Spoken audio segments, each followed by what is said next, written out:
Ayan guys, unboxing tayo sa parcel ko. Sobrang bilis lang ito dumating. Kahapon ko lang siya chinek out pero ngayon eto na. Ina-unboxing ko na guys. Ayan. Okay, napaka-safe naman ng pagkabalot ng ating seller. Map nga pala to guys.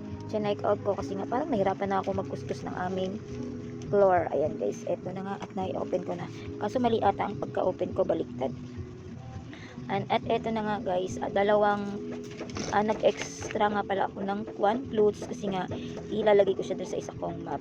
Ayan guys, ang ganda niya is pwede ka talagang mag extra ng flutes hanggang 5 flutes, 2, 3, and 4, 5. At ito na nga guys, isa-assemble na natin siya. Ayan, i-open mo muna yon and then ipapasok mo siya and then eto. Tapos, i-close mo siya guys. Pasikipan mo na rin siya para hindi siya agad-agad matanggal. Ayan, at ito nga, tubig na lang yung kulang para pwede na nating magamit pang map sa floor natin. Hindi na tayo mahihirapan pang maglinis ng ating floor. Lalo na guys, pag malawak yung floor mo, sobrang hirap talaga linisin nun.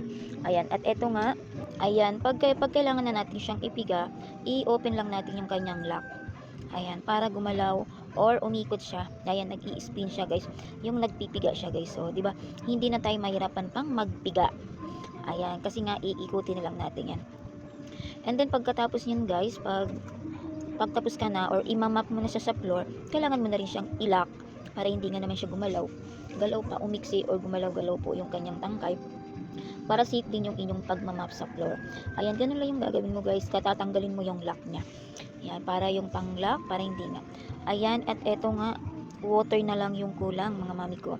Hindi na tayo mahirapang pang-map, lalo na po pag sobrang lawak ng inyong floor, no? Yung sobrang laki ng bahay nyo. At isa pa yung kagandahan nito, ay pwede mo siyang i-drain. Ayan, itatanggalin mo lang yung takip niya. Isa mang magpapalit ng tubig, ayan, yung magbabanlaw. Ayan, i-drain mo lang siya, tatanggalin mo yung kanyang. At hindi po siya hassle sa pagdala kasi hindi naman po siya sobrang bigat, magaan lang din naman po siya. Alam nyo ba, pinayaran ko lang dito is 300 plus, 352 pesos is kasama na ang shipping doon mga mamshi ko. Alam nyo ba mga mami ko, sobrang mahal nito sa mall, nasa 500 mahigit.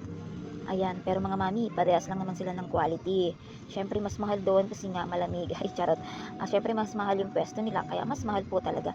Kaya mga mami, kung gusto mo at wala ka pang map dyan, nahihirapan kang maglinis ng bahay mo, ayan yung link sa ating basket, i-check out mo na yan. Go!